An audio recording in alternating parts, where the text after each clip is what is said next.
ariko wowe wakoreye Imana. Ndumva nakubwira ngo tera haleluya. Ariko wowe wakoreye Imana. Umuryango wawe warabandwe, uraterekera, uraraguza. Ariko wowe, tutitaye ko bakubwiye ngo uratsinzwe mu rubanza, tutitaye ko muganga yakubwiye ngo ntuzakira, tutitaye ko umurozi yavuze ngo ntuzabyara, tutitaye ko nyogosenge yakuroze, tutitaye ko mariage itazaba, tutitaye ko imyaka yarenze, tutitaye ko umaze igihe utabyara, tutitaye ko wadivorushije, tutitaye ko wacuruje ugahomba, tutitaye ko wize ntubona akazi, amaboko agucungura akugezeho. Amaboko yawe Imana yakomeze kuruta amaboko ukeneye. Hari ibirenge ushaka ko bikugenderera, ariko ibirenge byawe Imana ibihindura iby'umumaro kuruta ibyo wari utegereje. Hari ihumure washakaga mu bantu, Imana ikugira ihumure kuruta iryo ukeneye mu bandi, kugira ngo aho abandi batari ujye uhaboneka. Imana iguha kandi karembo, igushyirireho irindi riba, kugira ngo ijwi ry'umukanguzi. Yesu ashimwe cyane. Inshuti z'umusaraba, ndabasuhuje, mugire amahoro abonerwa muri Kristo Yesu. Imana ishimwe. Mbega aho muri amahoro? Ndumva nababaza ngo mumerewe mute, mumeze mute? Niba wishimye, Imana ibishimirwe, kandi niba wishimye uzirikane bene so bandi bababaye bari mu makuba atandukanye y'uburyo butari bumwe. Ariko kandi niba nabwo ubabaye, reka nkwibutse ko Imana ari ishobora byose. Ahari kurira kwararira umuntu, nyamara bwacya mu gitondo impundu zikavuga. Iyo ni imirimo y'Uwiteka. Amaboko y'Imana arabishoboye. Reka nkubwire ngo aho guhunga Imana wayihungiraho. Imana ishimwe. Nge rero ndi mwene so Aniseti niyo mugabo. Ku bantu tutaziranye, hano ni ku ijwi ry'umukanguzi, ni umuyoboro w'ubutumwa bwiza, ni inzira Kristo yaduciriye kugira ngo tubonereho uburyo bwo kwaturirana impamvu z'ibyiringiro. Imana ishimwe ko yaduhaye uyu murongo. Ndabingenze rero tuze gufatikanya dusenge. Ntabwo ndi bumara akanya kanini, nitumara gusenga tuganira ijambo ry'Imana. Ese ubundi gusenga ni iki? Gusenga ni iki? Iyo tuvuze ngo dufatikanye dusenge, ni uguhumiriza ku maso ukavuga? Oya, gusenga ni ugusabana n'Imana, ni ukugira umutima ukangutse, ibitekerezo biri oriyante kuri Kristo, twarangiza tugasabana n'Imana. Abantu benshi tumenyereye gusenga dusaba, ariko ndagira ngo mbabwire ko umuntu yasenga ashima, yasenga aramya, yasenga asabana, yasenga ahimbaza. Hanyuma gusaba si igice kigize isengesho gusa, uretse ko n'ubundi musaba icyo mushaka muzagihabwa. Imana ishimwe. Mana Data twese uri mu ijuru, Imana y'agakiza kacu, turagushimiye. Uri Imana ifite imbaraga zo gutwara ibirimi by'umuriro hejuru y'inyanja, umuriro ntuzime, ukawenyegeza ku rugero ushaka ko wakamo. Bivuze ko ukora ibyo twebwe tuzi ko bidashoboka. Hari umuntu ubabaye utazi ko kwishima bibaho, tumwatuyeho umunezero kugira ngo amenye imbaraga z'ukuboko kw'Imana. Imana ipima urugero rw'umuyaga, ukawurekura ku rugero rukwiriye, rimwe na rimwe ukaza ukorerwamo umugaru w'Uwiteka. Uri igitangaza. Wambaye icyubahiro no gukomera, ukenyeye imbabazi urikwije, wicaye ku ntebe y'impuhwe n'imbabazi n'urukundo rwinshi. Ibyo byose ujya ubidusozaho turi babi tukarabagirana, amaraso ya Kristo agatuma tuba abakiranutsi. Iyo ni imirimo ibonerwa mu kiganza cy'Imana. Mana, twebwe turi bande? Turi bande? Turi bande? Nkanjye ndinde wo kugirirwa imbabazi n'Imana? Upimiye urugero rw'ibyaha twakoze, ku mwana w'umuntu ntiyatubonera imbabazi, ariko ku Mana niyo shusho y'imbabazi. Gukiranirwa kw'abantu nibyo bituma gukiranuka kw'Imana bigaragara, kuko kwihangane tutarabo kwihanganirwa tumenya ko Imana ariyo yihangana. Iyo tubabariye tutarabo kubabarirwa tumenya ko imbabazi zawe zitarondoreka. Uri Imana ikomeye. Niyo mpamvu nta muntu n'umwe uraburira imbabazi. Umuntu wese ukwizeye, umuntu ukwiringiye, ntabwo ajya akorwa n'isoni. Uratweza tukoga tugacya. Izina ryawe nirishimwe Elohimu we. Uri Imana y'agakiza kacu, nuhimbazwe.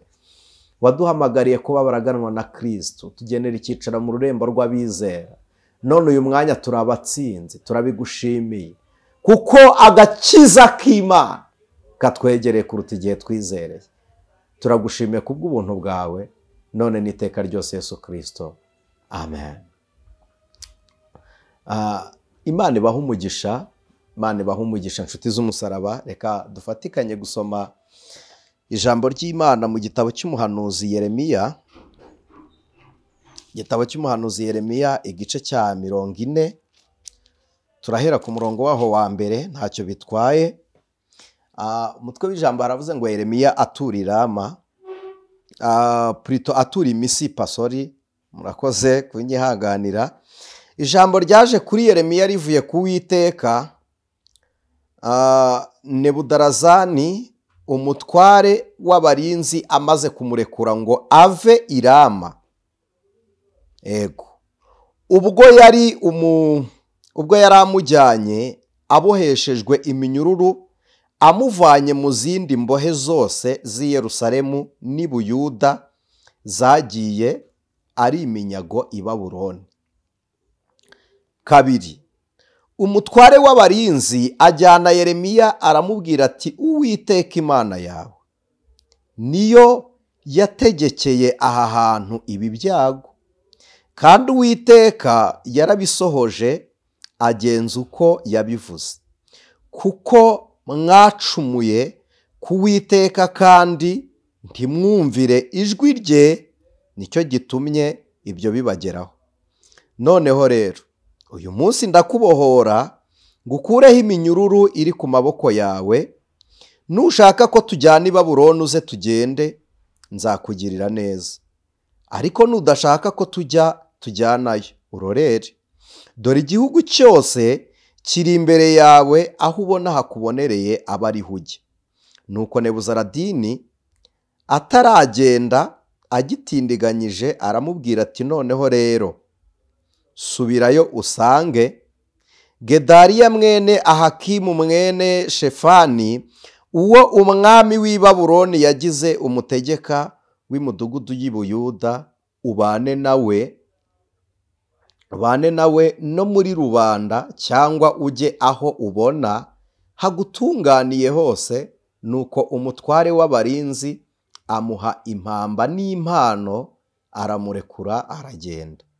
Maze Yeremiya asanga Gedaliya mwene Ahakimu i Misipa, kandi abana nawe muri rubanda rwari rusigaye mu gihugu. Amen. Mwakire neza iri jambo ry'Imana. Nshaka kukubwira ijambo rivuga ngo Uwiteka koherereje umukiza. Ndumva ari icyo nshaka ko tuganiraho mu minota mike cyane kuruta uko dusanzwe dukora ibiganiro birebire ku ijwi ry'umukanguzi. Uwiteka koherereza umukiza. Uyu ni Yeremiya wari uri mu rwobo, sinzi wowe aho uri. Uyu muntu witwa Nebuzaradini ni umutware w'ingabo z'i Babuloni kwa Nebukadineza. Nebuzaradini yari umusirikare, yari aje kunyaga igihugu cy'Abayuda, simpatinda. Ariko nubwo aje kukinyaga asanga hari umuntu waboshywe, ufite iminyururu ku maguru n'amaboko, watawe mu gikari cy'inzu y'imbohe. Ubwo abandi bari bafite gereza bafungiyemo, Yeremiya ntibamuhaye kubana n'izindi mbohe, bamufunze mu buryo bwa kato, atabwa mu rwobo. Sinzi uburyo ufunzemo, sinzi n'amaboko yawe afashwe ari ayahe. Mvuze ibi nibutse ijambo Nebukadineza, ni Farawo yabwiye Mose ngo ndakurekuye, genda usiga abana bawe bato n'umukumbi, mugende ntimuzagaruke muri iki gihugu. Aramurekura, ariko amurekura aribwo amukomeje. Mwumve iki Kinyarwanda, usiga abana bato. Biravuze ngo muri mwe ntawe uzashyika hagiye, harimo urugendo, abujyanye barashaje bazagwa mu nzira. Nimudatwara imikumbi yanyu ntimuzabona ibitambo by'Uwiteka, n'ubundi umujinya w'Imana uzabatsinda iyo muvuye. Abarekura bya nyirarubeshwa, sinzi amaboko agufasha uko agufashe. Hari umuntu ugukurekura by'agahimano akakubwira ngo genda, akakurekura nk'ugushumuye. Mureke nkoresha icyo Kinyarwanda. Hari n'umuntu ugufatisha amaboko akubuza gukora ku munwa, akagufata ukamukorera ibimubera mu nyungu, ariko wowe ntiwunguke. Sinzi rero urwo bufungiyemo. Yeremiya kugira ngo bamushyire mu nzu y'imbohe nibura tumubone ko afunze tumugemurire, ntibamushyize aho agerwaho n'abantu, bamushyize mu gikari cy'inzu y'imbohe bamuta no mu rwobo. Ndagira ngo munyumve, sinzi urwobo watawemo, sinzi nawe ufungiraniye, ariko wowe urabizi ko hari amaboko agufiteho ububasha atari ay'Imana. Ndagira ngo nkubwire ngo Imana wakoreye, Uwiteka mwagendanye, Imana muri kumwe, iyo wizera yaduhaye Kristo nk'umucunguzi Golgotha, ikuboneye umucunguzi. Amen, amen, amen. Hari indwara urwaye, birashoboka ko n'umuti wayo utarabaho, ariko bakubwira mu malaboratwari. Hari amaboko ukeneye, birashoboka ko abo muri kumwe batayafite. Hari ibirenge ushaka ko bikugenderera, bishobora kuba bisa n'iby'abaguhunze, ariko ndagira ngo nkubwire ngo Imana ikuzaniye umucunguzi utatekereje. Imana ishimwe. Bibiliya itubwira Yeremiya nk'umuhanuzi. Yeremiya bisobanuye iki? Ahamagarwa, Imana yaramubwiye ngo nakumenye ntarakurema. Icyo kintu kibike ku mutima, uzwi n'Imana mbere y'uko ubaho. Ibikugerageza bikubonye uriho,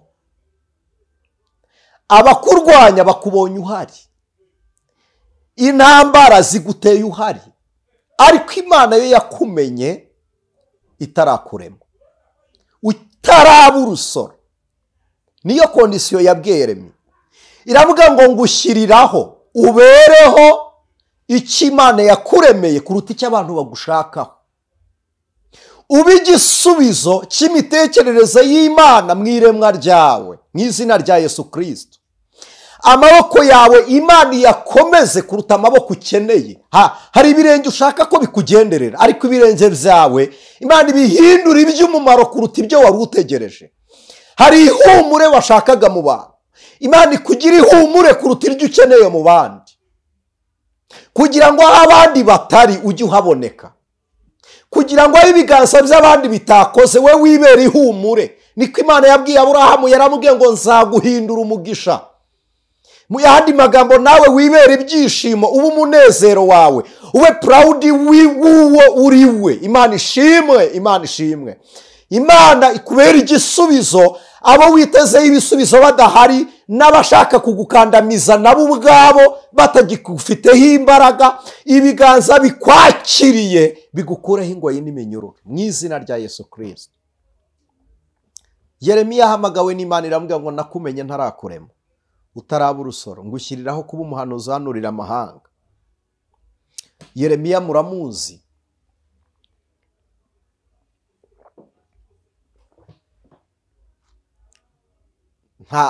Ntekereza ko abantu bose basoma Bibiliya n'abagenda mu rusengero Yeremiya muramuzi.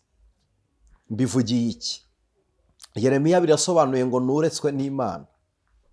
Ntabwo umurekeshejwe no kumujugunya twagiye dukunda gusobanura icyo gisobanuro.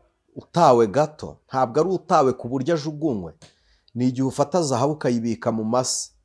Biravuze ngo ndakwanduje kugira ngo utagira isura y'ubwiza bwawe, abahiga ubwiza bwawe bakagukenyura cyangwa bakakwiba. Mbaye nkuretse ngusiza amase ntakwanze, kugira ngo mpishe ubwiza n'igikundiro cyawe. Nicyo gisobanuro cya Yeremiya. Avuka Imana ivuze. Imana ishimwe. Ibi nkunda kubivuga umuntu uri kumva ubu buhanuzi bugira ubwawe. Mbere yuko ubaho habaho umugambi w'Imana kuri wowe. Twebwe tuza turi mu mugambi w'Imana. Hari amarira uri kurira atari umugambi w'Imana. Hari ibibazo urimo bitari mu mugambi w'Imana. Hari indwara warwaye itari mu mugambi w'Imana. Niba ari mu mugambi w'Imana, uzayikira, uyikomereremo, uyiboneremo ubuhamya, kandi uzayihamirizamo gukiranuka kw'Imana. Biranashoboka ko ari ukugira ngo izina ry'Uwiteka rihabwe icyubahiro, ariko amaboko y'abarozi ntagufashe kubera Imana. Ntabwo ubura documents uri gushaka kubera Imana. Ibintu byose bikuriho bitari mu mugambi w'Imana. Ndagira ngo nkubwire ngo uyu mwanya zanywe no kukubwira ngo ubonye umukiza. Sinzi ibyo ushaka ko agukiza. Twabonye Kristo adukiza urupfu rw'iteka, arangije aduha imbaraga zitwa ubugingo. Ubwo bugingo buhabwa ubuzima bwitwa umwuka wera, hanyuma turangije duhabwa imbaraga zo gutsinda ibyaha. Umucunguzi ushaka ko agucungura, ugukiza, urashaka ko agukiza iki? Ntabwo Kristo adukiza ibyaha gusa, ntabwo adukiza urupfu gusa, adukiza umuvumo, adukiza umubabaro, adukiza inzara, adukiza umuruho, adukiza amaganya, adukiza amarira. Byose Kristo arabigukiza. Adukiza gereza, adukiza urupfu, adukiza ibiganza by'abanzi. Byose umukiza wacu arabidukiza. Niwe ufasha mu mibabaro. Muririmbyi niko yavuze, haleluya haleluya haleluya. Niwe ufasha mu mibabaro, mu bitugerageza aducira kanzu. Imana iguha kandi karembo, igushyirireho irindi riba, kugira ngo Uwiteka kugeza aho amaso yakurebaga atigeze yitegura. Perora edrai tengisa enimari yakosa edrai peringa nima. Mu izina rya Yesu Kristo, Uwiteka wagurukije Filipo amukura aho yabatirije inkona akamuta muri Azoto, aracyafite amababa yagutera ukaguruka ukava muri iyo mibabaro. Imana ijya inyuranye ibihe, inshuti z'umusaraba. Yobu wari witeze kubora umubiri akagira umubiri mushya. Igiti cyatemwe kijya gishibuka. Ndagira ngo nkubwire ngo komera, igiti cyatemwe kijya gishibuka, kandi gishibuka kititaye ngo amaboko yantemye aracyahari, gishibuka kititaye ngo hamwe natemewe niho ndi bumerere. Ikintu gitangaje, igiti cyatemwe kimerera hamwe cyatemewe. Sinzi umuntu turi kuganira, ariko ndumva nuzuye ubuhanuzi bungana butyo muri iyo melody, muri iyo njyana. Igiti cyatemwe iyo kigiye gushibuka ntikimura umurima, ntigihindura ishyamba, ntigihindura umudugudu, ntabwo gihindura agasozi. Ntabwo bisaba ngo munsi yaho cyatemewe baranduremo nk'amabuye. Kimerera hamwe cyatemewe, ibiganza byagitemye bigihari, intorezo yagitemye igicyaye, amaboko yagitemye agikomeye, ibitekerezo byagitemye bitakigishaka. Cyo iyo cyumvishe, iyo imizi yacyo yumvise amazi, elesa edra peninga nimosa edra pelikoria ngazayinima, iyo cyumvishe amazi kiyumvamo gushibuka. Mana ishimwe kandi gitangaje, gishibuka cyizeye kuzamukana ibibabi by'ibitontome, kititaye ngo uwantemye arahari. Kandi ikintu gitangaje, iyo kiri gushibuka kiza cyoroshye kuruta uko cyatemwe kimeze. Ndagira ngo nkubwire ngo oroha, oroha, ukurinze. Imana ishimwe. Ni igisobanuro kivuze ngo gukomera kwawe baragucogoje, ariko mu gihe cyo koroha kwawe Uwiteka aguhaye kurama.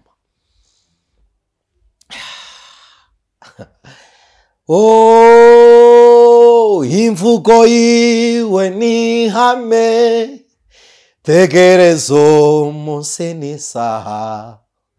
Ubwo ari data wabivuze bizoshika. N'umugabo w'umunyakuri, ibihamya birahari. Iyo yuguruye nawe ushobora kugara. Reka mbabwire muri bimwe muziho, sinabona ico yavuze, yavuze gihera. Ibyo bintera gutegereza nkomeye, ko nibyo ntarabona nzabibona. Iyo igiti kigiye gushibuka ntabwo cyimuka aho cyatemewe, ntabwo kireba ngo amaboko yantemye aracyahari, ntikireba ku bugi bw'intorezo yagitemye, ntikireba ku mitekerereze y'uwagitemye. Cyo kirashibuka kuko kigifite imizi mizima. Tutitaye kuri ibyo tubayeho, haleluya, tutitaye kuri ibyo tubayeho, kira utitaye ko virusi yari yateye indwara ikiriho, tutitaye ko laboratwari zitakoze uwo muti, tutitaye ko bakubwiye ngo uratsinzwe mu rubanza, tutitaye ko muganga yakubwiye ngo ntuzakira, tutitaye ko umurozi yavuze ngo ntuzabyara, tutitaye ko nyogosenge yakuroze, tutitaye ko mariage itazaba, tutitaye ko imyaka yarenze, tutitaye ko umaze igihe utabyara, tutitaye ko wadivorushije, tutitaye ko wacuruje ugahomba, tutitaye ko wize ntubone akazi, amaboko agucungura akugezeho. Amen. Nahumu yarabyanditse aravuga ngo Yuda we, dore amaguru yuzanye inkuru nziza akamamaza iby'amahoro, nguriya ibirenge bigeze mu mpinga y'imisozi, biravuze ngo komeza ibirori byawe kuko umunyakibi yatsembweho. Ndagira ngo nkubwire ngo gucogora kw'ababisha b'Imana bituruka mu masezerano Imana isohoreje abantu batekerezaga ko bitazakubaho, icyo batari bazi ko kizakubaho, iyi Imana igisohoje, uko niko gucogora kw'ababisha bawe. Yeremiya ahanura iby'ifatwa rya Yerusalemu. Ndashoje, nahenzanywe n'ubwo buhanuzi, ahanura ibyago n'amakuba bizahaba, birasohora. Bibaye Nebuzaradini ayoboye ingabo, ahageze asanga ntabwo bafashe Yerusalemu kubera amaboko yabo, asanga nuko Imana yari yarabivuze. Arabaza ngo wabihanuye ninde? Ni Yeremiya. Baramuga ngo kandi aracyafungiye hano. Nebuzaradini ajyana ubwuzu n'urukundo, aramubwira ngo va mu rwobo. Imana ishimwe, kuko akanwa kawe kakoreshejwe n'Uwiteka ugahanura ibi. Aravuga ngo si twe tubisohoje, ni Imana yanyu yabivuze, mwanga kuyumvira, none isohoje iby'uyu mujinya wayo, reka tuwubiture. Aramubwira ngo ariko wowe wakoreye Imana. Ndashoje, ariko wowe mu bihe bigoranye wakoreye Imana, itorero rigeragezwa wakoreye Imana, abantu b'Imana bashonje wakoreye Imana, abantu barwaye kwa muganga waragemuye wakoreye Imana, ariko wowe wakoreye Imana. Nubwo umaze iminsi ufunze ariko wararirimbye, wigeze uba umudiyakoni. Nubwo wageragejwe wigeze ubwiriza ubutumwa mu muhanda, ariko wowe wakoreye Imana. Wigeze wambika abantu bambaye ubusa. Aravuga ngo Yeremiya we, ni igihe cyo gusohora kw'amakuba, ariko wowe wakoreye Imana. Ndumva nakubwira ngo tera haleluya. Ariko wowe wakoreye Imana. Umuryango wawe warabandwe, uraterekera, uraraguza, ariko wowe wakoreye Imana. Nebuzaradini aravuga ngo nta mpamvu yo kukwitura ibihwanye n'ibyo ababibagiriwe, kandi wowe warakoreye Imana. Ariko wowe wakoreye Imana. Abandi baraye muri boîte de nuit, urara mu makoraniro. Abandi bazindurwa no kujya kuvumba inturire, uzindurwa na niba turi, ariko wowe wakoreye Imana. Wafashe duke wari kurya udusangiza abandi, we wakoreye Imana. Imana ishimwe, ariko wowe wakoreye Imana. Abwira Yeremiya ngo aho bene so banyazwe bajyanwe, ngewe Nebuzaradini ndakurahiye sinkujyana yuri imbohe, ndagutwara widegembya, n'ikimenyimenyi nitugera i Babuloni nzakugirira neza. Nitugera i Babuloni Yeremiya, nzakugirira neza, abandi bazaba imbohe ubohotse. Ako kantu mugashyire entre parenthèses. Wowe muri Babuloni ntuzaba uri imbohe, uzaba widegembya kuko wakoreye Imana, n'ibyo Imana yavugiye muri wowe irabisohoje, iduhaye ihumure, dufashe ibya Yerusalemu. Ndabajyanye. Iravuga ngo ikimenyetso, iminyururu yari iri ku maboko yawe kuva uyu munsi, ku murongo wa 4, kuva uyu munsi ndakubohora. Amukuraho iminyururu. Cya kabiri, Bibiliya yavuze ngo amuha impano. Amuha impano, bivuze ngo ni isezerano ry'urukundo. Yeremiya, ndakugabiye, wakoreye Imana. Ibiganza binyaga abandi, hari igihe bijya bibamo umugisha w'abandi, abandi bagahomberaho wunguka, bakaburira akazi aho ukabonera, abandi bakirukanirwaho wimira ingoma. Uwiteka aguhe icyo umutima wawe wifuza. Hari isezerano Imana yabwiye Kuro, yaramubwiye ngo nzaguha ubutunzi buhishwa ahantu ho mu mwijima. Imana ibikugabize, aho ibindi biganza byaburiye ihaguhere. Amen. Sose Yeremiya bitekereje, abwirwa irindi jambo, ku murongo wa 4, haravuga ngo nushaka ko tujyana Babuloni tugende. Ndataruka aravuga ngo igihugu cyose kiri imbere yawe, aho ubona hakubonereye abari hujya gatanu. Aravuze ngo ariko Nebuzaradini ataragenda gitindiganyije aramubwira ati noneho rero subirayo usange Gedaliya mwene Ahika, mwene Ahikamu mwene Shefani uw'umwami w'i Babuloni yagize umutegeka w'umudugudu w'i Buyuda. Birasobanuye ngo ninaha tuhafite ubuhake, hari umutware uri inaha twashyizeho twimitse, ndaguha urwandiko rwesha ubudahangarwa, nguhaye impano isobanuye uwagabiwe n'umutware, bivuze ngo ntiwanyagwa n'abo twimitse kandi twe twarakugabiye. Imana ishimwe. Aramubwira ngo nushaka uze tujyane i Babuloni cyangwa ugume inaha. Yeremiya aravuga ngo kubohorwa ngatura i Babuloni biragatsindwa. Aravuga ngo ndabohoka ariko ngumi Yudaya, ndabohoka ngumi Yerusalemu.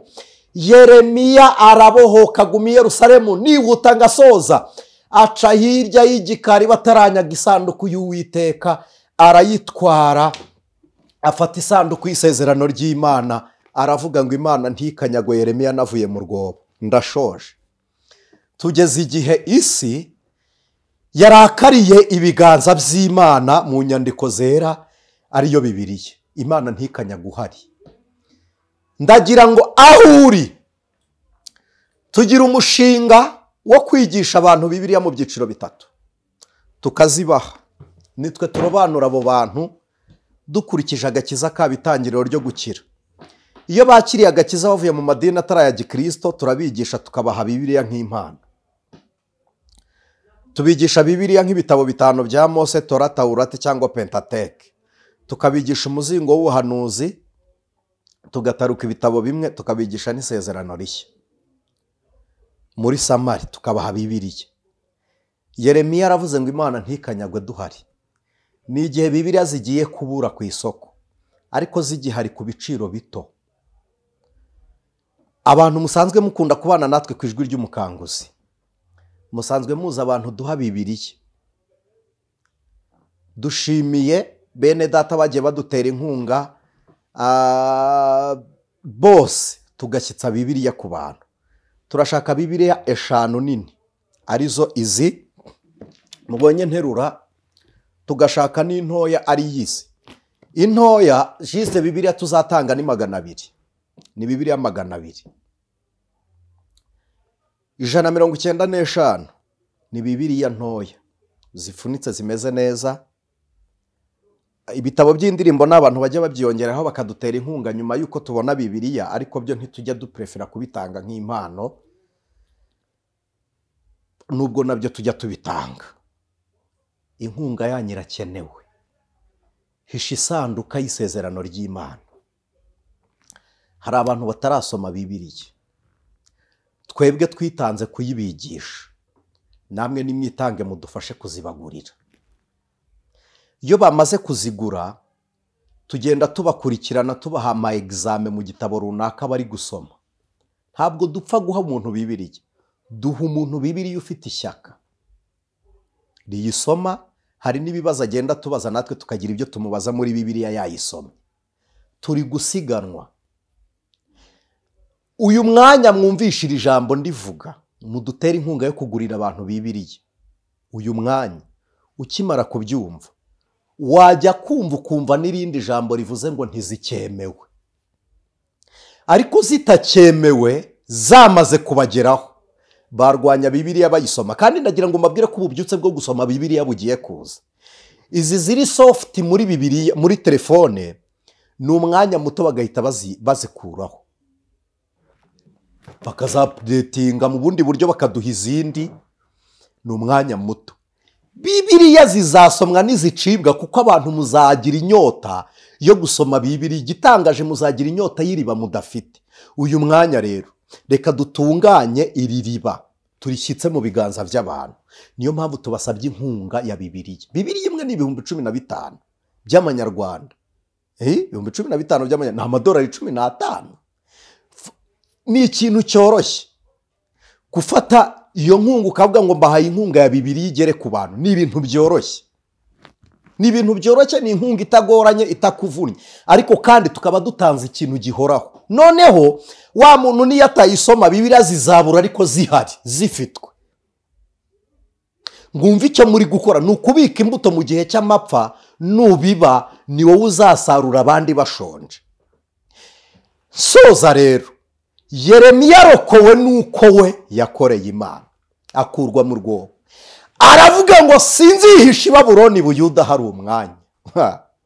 Imana igushakira ubwihisho, umukiza akimara kugukiza iguha ubwihisho mu cyanya nyacyo. Iguhisha ahantu hakwiriye.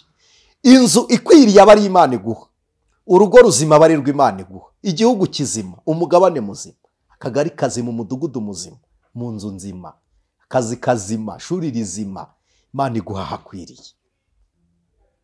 Imana ibaha umugisha. Mana turagushimiye. Uyu ni umutware w'abantu waje akura Yeremiya mu rwobo, Yeremiya ruvamo. Iyo ugiye gutabara umuntu ukoresha abandi, iyo ugiye gukiza umuntu ukoresha abandi. Ubutware bw'umuntu bunyura muri Kristo bugaca mu wundi muntu, umuntu akabona igisubizo. Duhamagaye umuntu udukura mu rwobo, duhamagaye umuntu ukurikirana uyu udusinyira, duhamagaye umuntu udutuza, duhamagaye umuntu udukurikiranira dosiye. Abisiraheli bari muri Egiputa bari bakeneye igihugu, ariko kugira ngo bakigeremo bari bakeneye Mose. Igihugu cyari gihari ariko batarabona Mose. Mose aje arababwira ngo tugende. Buri muntu wese akenera umuntu umujya imbere, akenera umuntu umuyobora, akenera umuntu umwereka icyerekezo, akenera umuntu umubwira ibanga. Kugira ngo uyu muntu yunguke akeneye umubwira uko akora. Kugira ngo aka kazi kaboneke akeneye umuntu umuha akazi. Duhamagaye umuntu w'umumaro. Kugira ngo isi ibone umucunguzi twari dukeneye umuntu, twari dukeneye Kristo. None n'uyu mwanya ibi biganza n'ibyakire bifatwe. Ibi biganza byarimo ubusa, nibyumve hari umuntu ubifashe. Uyu mugongo niwumve hari umuntu wunamuye, ibi birenge byumve hari umuntu ubishingishije intambwe, uyu mutima wumve hari umuntu uwuhaye ihumure, uyu munwa wumve hari umuntu uwuhaye kuvuga izi mpundu mu izina rya Yesu. Dusenze twizeye kandi twatuye umugisha kuri ibi biganza bihaye bene Bibiliya. Nutabonye uburyo bwo kudutera inkunga twebwe, yayitera umuryango wa Bibiliya. Tugushimiye ku bwawe Yesu Kristo none n'iteka ryose. Amen. Shalom, shalom. Ijwi ry'umukanguzi.